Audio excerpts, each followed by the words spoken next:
El aceite se deslizaba por la piel lentamente, cálido, viscoso, con aroma de rosas y algo más que ella no lograba identificar.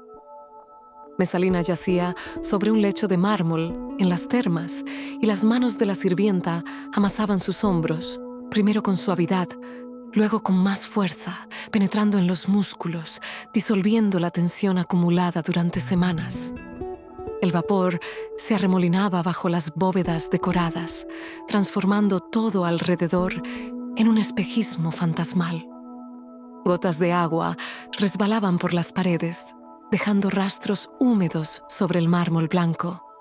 Cerró los ojos, entregándose a las caricias. Los dedos se deslizaban por su espalda, descendían hacia la cintura, volvían a subir hacia el cuello. Cada movimiento estaba calculado, ni demasiado fuerte, ni demasiado delicado. Exactamente así.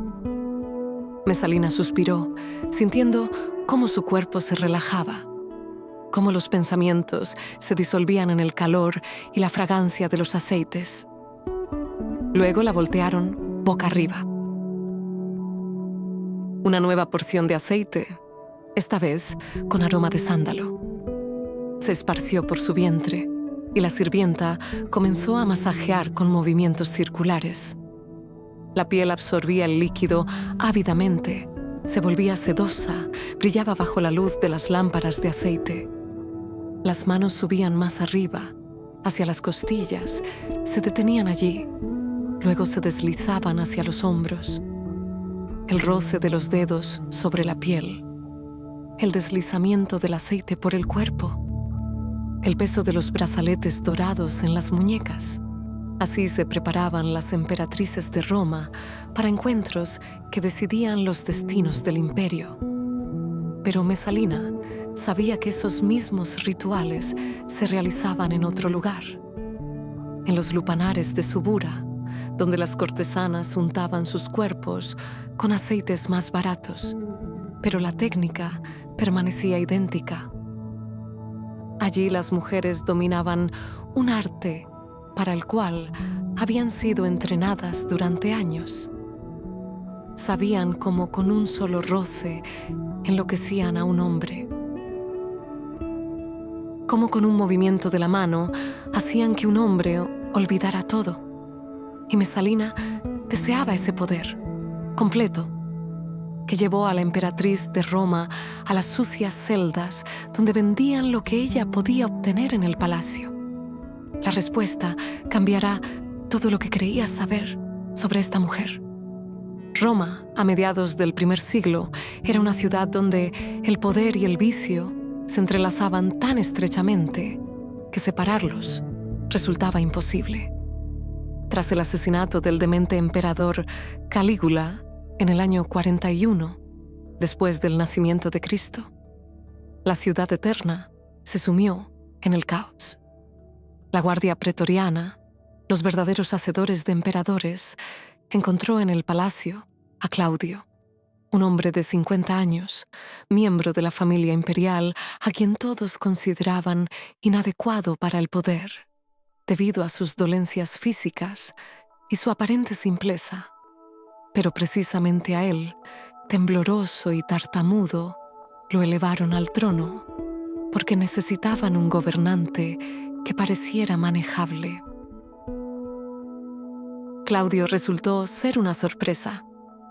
Historiador que había pasado gran parte de su vida en bibliotecas, se dedicó a gobernar el imperio con la meticulosidad de un erudito. Reformó los tribunales, expandió las fronteras, incorporando Britania, fortaleció el sistema de abastecimiento de agua de Roma. Pero en su vida personal, el emperador seguía siendo ese mismo hombre inseguro que todos conocían, y junto a él, una joven esposa, Valeria Mesalina, descendiente de la más antigua estirpe patricia. La sociedad romana de aquella época vivía según dobles estándares pulidos durante siglos. Los hombres, patricios, senadores, caballeros, podían visitar los lupanares, casas públicas esparcidas por toda la ciudad. Podían mantener amantes, tener relaciones con esclavas y actrices. La sociedad lo pasaba por alto. Más aún, se consideraba que la naturaleza masculina requería variedad. Pero a las mujeres, especialmente de los estratos superiores, se les prescribía ser la encarnación de la virtud. Una matrona debía guardar fidelidad a su esposo, dedicarse al hogar y a los hijos, ser modelo de modestia. Contra el telón de fondo de estas estrictas normas existía todo un mundo de mujeres que vivían más allá de las convenciones. Cortesanas de alto vuelo, educadas, conocedoras de las artes, capaces de sostener conversaciones sobre filosofía y política. Mimas, actrices cuyos espectáculos a menudo rozaban la obscenidad. Habitantes de los lupanares, desde establecimientos costosos en el Aventino hasta sucios tugurios en Subura. Todas ellas existían en una realidad paralela a donde los hombres de Roma acudían en busca de lo que no podían encontrar en casa. Mesalina nació en un mundo donde cada uno de sus pasos estaba reglamentado por tradiciones. Pero cuando se convirtió en emperatriz, las reglas dejaron de aplicársele. O ella decidió que dejaron de aplicarse. Las fuentes antiguas, Tácito, Suetonio, Dion Casio, pintan su imagen con los tonos más sombríos. Escriben sobre un libertinaje desenfrenado, sobre cómo la emperatriz abandonaba el palacio por las noches y bajo nombre falso se dirigía a las casas públicas. Sobre un concurso que supuestamente organizó con una conocida cortesana, compitiendo en cantidad de amantes, sobre una conspiración con su amante Cayo Silio, que casi le cuesta la vida. Pero qué tan verídicas son estas historias. Todas las fuentes sobre Mesalina fueron escritas por hombres pertenecientes a la nobleza senatorial, esa misma clase con la cual la emperatriz entabló una lucha mortal por influencia sobre Claudio.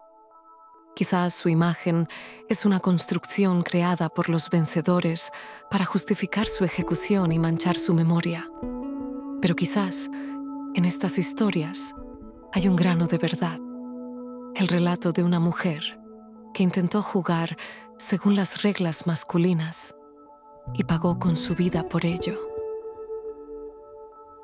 La mañana en el Palacio Imperial del Palatino comenzaba antes del amanecer. Mesalina despertaba al susurro de las sirvientas que entraban de puntillas a la alcoba, portando lámparas y un recipiente con agua tibia infusionada con hierbas. Primero, la ablución. Sumergía el rostro en el agua, sintiendo cómo el sueño retrocedía, cómo la piel revivía al contacto con la humedad. Las gotas resbalaban por su cuello, se deslizaban bajo el escote de la túnica nocturna, y la emperatriz se entregaba en manos de las esclavas. El proceso de vestir a una patricia romana era un ritual en el cual cada detalle tenía significado.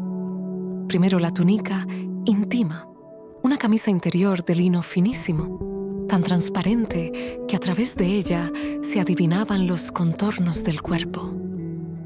Luego la stola, un vestido largo que se drapeaba en pliegues y se sujetaba en los hombros con fíbulas.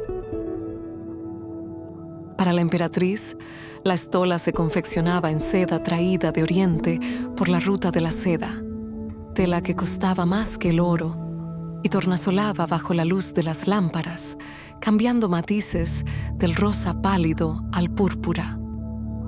El púrpura era privilegio de la familia imperial. El tinte se extraía de moluscos marinos. Para teñir una sola toga se requerían miles de conchas.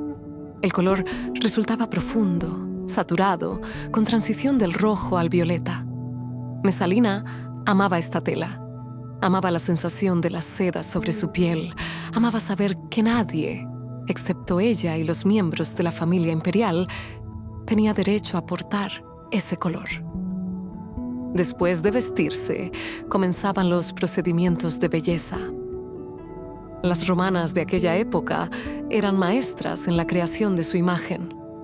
Mesalina se sentaba frente a un espejo de bronce y las cosmetae, esclavas especialmente entrenadas, se ponían manos a la obra.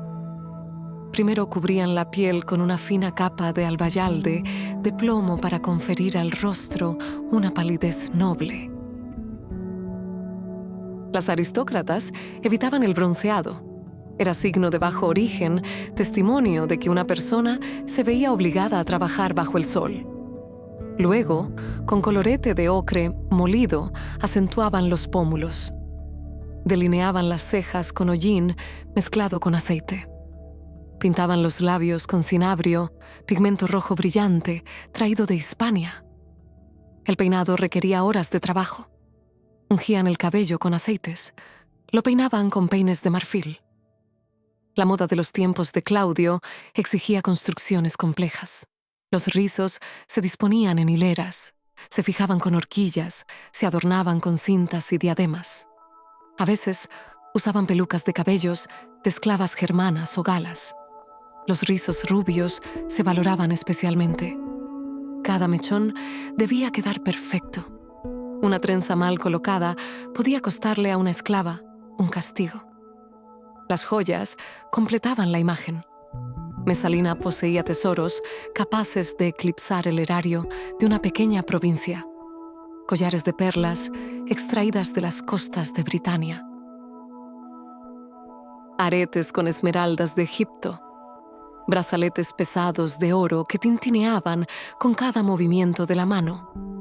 Anillos en todos los dedos, algunos con piedras preciosas, otros sellos con los que ratificaba sus órdenes. Pero la emperatriz sabía que en Roma existían mujeres para quienes el arte del adorno no era simplemente tributo a la moda, sino la única arma de supervivencia. Las cortesanas, de más alto rango, pasaban horas preparándose para el encuentro con un cliente. Estudiaban las sutilezas del masaje, usando aceites con aromas capaces de enloquecer. Dominaban técnicas de las que las matronas decentes no debían saber nada. Las instruían en música, danza, en el arte de la conversación. Podían citar a Virgilio, sostener una plática sobre la política del Senado, tocar en la lira una composición que haría olvidar todo al oyente. Mesalina asistía a banquetes donde estas mujeres entretenían a los invitados. Veía cómo se movían, cada gesto calculado, cada mirada portando un mensaje. Cómo reían, no fuerte, sino melodiosamente, haciendo que los hombres se acercaran a la fuente de ese sonido. Cómo tocaban, como al azar, de paso, pero dejando una huella en la piel que no se olvidaba. La emperatriz observaba y comprendía. Estas mujeres poseían un poder del cual ella, a pesar de todos sus títulos, carecía. La noche descendió sobre Roma, trayendo consigo frescura y silencio. El Palacio del Palatino se sumió en el sueño. Solo antorchas aisladas ardían en los corredores, proyectando largas sombras sobre las paredes pintadas. Mesalina permanecía junto a la ventana de sus aposentos, contemplando la ciudad que se extendía abajo. Las luces de las lámparas parpadeaban en la oscuridad, transformando Roma en una dispersión de estrellas caídas sobre la tierra. A su espalda, una sirvienta peinaba su cabello, lenta, metódicamente, pasando el peine desde las raíces hasta las puntas. La emperatriz cerró los ojos, entregándose a la monotonía del movimiento. En su cabeza pululaban pensamientos, siempre, sin cesar. Pensaba en Claudio, quien ahora probablemente estaba sentado en la biblioteca sobre algún documento. En los senadores, cuyas miradas, llenas de desprecio, sorprendía sobre sí cada vez con mayor frecuencia. En que los rumores sobre ella habían dejado de ser simples rumores. Recordó cómo había comenzado todo. Los primeros años de matrimonio fueron una tortura. Claudio la trataba con la cortesía distante de un hombre que nunca esperó la atención de mujeres jóvenes. Pasaba las noches entre libros y ella permanecía sola en las enormes estancias, escuchando los pasos de la guardia en los corredores. Entonces comprendió por primera vez: ser emperatriz no significa poseer poder. El poder pertenecía a los libertos que administraban la cancillería del emperador, a los senadores que susurraban consejos a Claudio, a los pretorianos que podían hacer o destruir a un gobernante con un solo movimiento. Mesalina decidió luchar. Comenzó a asistir a banquetes donde se reunía la élite de Roma. Aprendió el arte de la conversación, la habilidad de, con una sola palabra, interesar o repeler. Observaba a las cortesanas que invitaban para entretener a los huéspedes y adoptaba sus métodos, no los burdos, sino los sutiles. Cómo sostener una pausa en la conversación, cómo mirar para que la mirada pareciera casual, pero se recordara, cómo tocar, ligero, fugaz, dejando el deseo de más. Luego apareció Cayo Silio, apuesto, de antigua estirpe, ambicioso. La miraba no como los senadores, con condenación o temor, sino con franca admiración. Entre ellos surgió un vínculo. Al principio, simplemente una intriga, luego algo mayor. Silio comenzó a hablar de poder, de que Claudio era débil, de que el imperio necesitaba un gobernante fuerte, de que juntos podrían cambiar Roma. Mesalina no era ingenua. Comprendía que lo usaba tanto como él la usaba a ella. Pero en este juego había un vértigo que acallaba la voz de la razón. Se sentía viva, por primera vez en años transcurridos en la jaula dorada del Palacio Imperial, y continuaba jugando, subiendo las apuestas, sin notar cómo a su alrededor se cerraba el nudo. Un día, cuando Claudio estaba de viaje, Silio propuso realizar una ceremonia, un casamiento simbólico. Era una locura, un desafío a todas las leyes de Roma. Pero Mesalina aceptó. Organizaron un banquete en la casa de Silio, invitaron a huéspedes. El vino corría a raudales, los músicos tocaban, y en medio de la alegría, Silio le colocó un anillo en el dedo, como si realmente se hubiera convertido en su esposa. La noticia llegó a Claudio ese mismo día. Sus libertos, Narciso, Palas, Calisto, aquellos que verdaderamente gobernaban el imperio, comprendieron. Esto no era simplemente infidelidad conyugal, era una conspiración, un intento de golpe de Estado. Convencieron al emperador de actuar de inmediato. Los pretorianos irrumpieron en el banquete al amanecer. Los invitados huyeron. Arrestaron a Silio y se lo llevaron. Ni siquiera tuvo tiempo de resistir. Advirtieron a Mesalina, quienes aún le guardaban lealtad. Intentó huir, llegar hasta Claudio, implorar clemencia, pero era demasiado tarde. La emperatriz permanecía en los jardines del palacio, aquellos mismos donde alguna vez paseó siendo una jovencita recién convertida en esposa del fracasado de la familia imperial. El sol declinaba hacia el ocaso, tiñendo el cielo en tonos rojos y dorados. Escuchaba la aproximación de pasos, marciales, seguros, pretorianos. Mesalina sabía lo que traían consigo, sabía que las súplicas eran inútiles. Se arrodilló ante la estatua de la diosa que se alzaba junto a la fuente. El agua murmuraba, reflejando los últimos rayos del sol. La emperatriz susurró una plegaria, breve, la que su madre le enseñó en la infancia. Luego se irguió, levantó la cabeza. Si había que morir, sería con dignidad. La espada la atravesó rápidamente. Apenas sintió dolor, solo el frío que se extendió por su cuerpo y el asombro de lo rápido que todo terminaba. Lo último que vio fue el agua de la fuente, limpia, transparente. reflejando el cielo que se había vuelto escarlata. Luego la oscuridad. Mesalina falleció a los 28 años.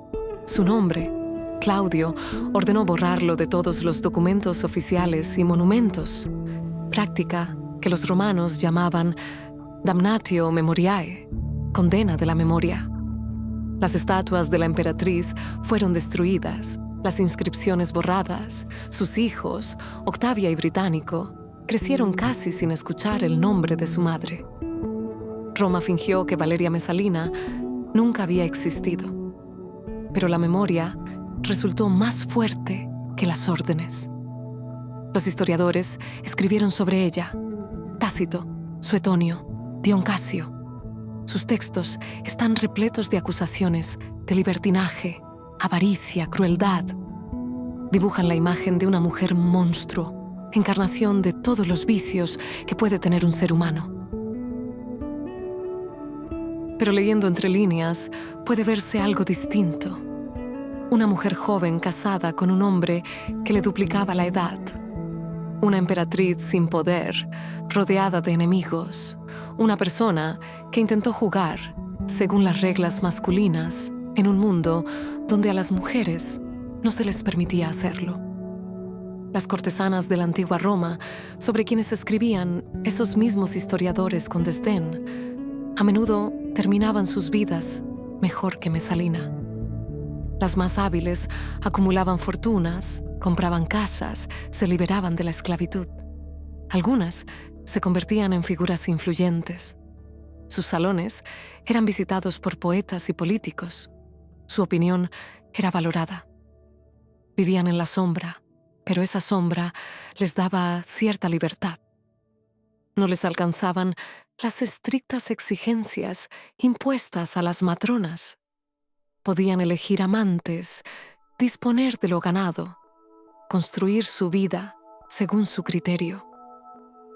Mesalina nació en una jaula dorada y falleció intentando escapar de ella. La historia la juzga con severidad, pero la historia la escriben los vencedores. Y vencieron los libertos de Claudio, los senadores a quienes intentó apartar de la influencia sobre el emperador, la élite patricia que se escandalizó con el comportamiento de quien debía ser modelo de virtud. ¿Era un monstruo o una víctima? Una libertina cuyo nombre justamente se convirtió en sinónimo del vicio, o una mujer calumniada por sus enemigos. Quizás la verdad, como siempre, se encuentra en algún punto intermedio. Mesalina era un ser humano con debilidades y deseos que se encontró en una situación donde cualquier paso en falso significaba la muerte. Jugó un juego peligroso y perdió. Pero su historia no trata de eso. Su historia trata de cómo en el mundo antiguo las mujeres, privadas de poder formal, buscaban formas de influir en los acontecimientos. Cómo la belleza, el encanto, el arte de la seducción se convertían en armas en la lucha por la supervivencia. Cómo la frontera entre emperatriz y cortesana a veces se borraba, porque ambas usaban lo mismo, su esencia femenina, para alcanzar objetivos. La diferencia estaba solo en que a unas por ello las ensalzaban y a otras las maldecían. Roma perduró otros 4 siglos después de la muerte de Mesalina. Se sucedieron decenas de emperadores. Las dinastías se alzaban y caían. El imperio se expandía y se contraía. Pero el nombre de la joven mujer, ejecutada en los jardines del Palacio Imperial, no se olvidó. Vive en los textos, en las leyendas, en los debates de historiadores. Y cada vez que se pronuncia ese nombre, surge la pregunta: ¿quién fue ella realmente? No hay respuesta.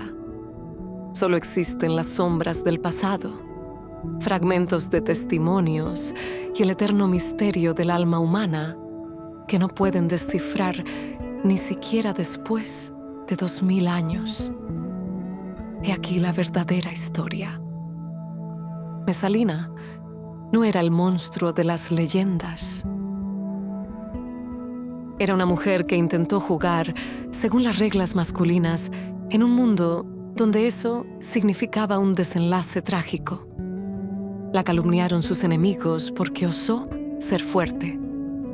Y nosotros todavía creemos lo que escribieron los vencedores. ¿Se imaginan cuántas historias así están ocultas tras los mitos? Si les interesa la verdad sobre las mujeres del pasado, dejen un me gusta. Eso me inspira a profundizar más. Suscríbanse para no perderse las próximas revelaciones. Y activen la campanita.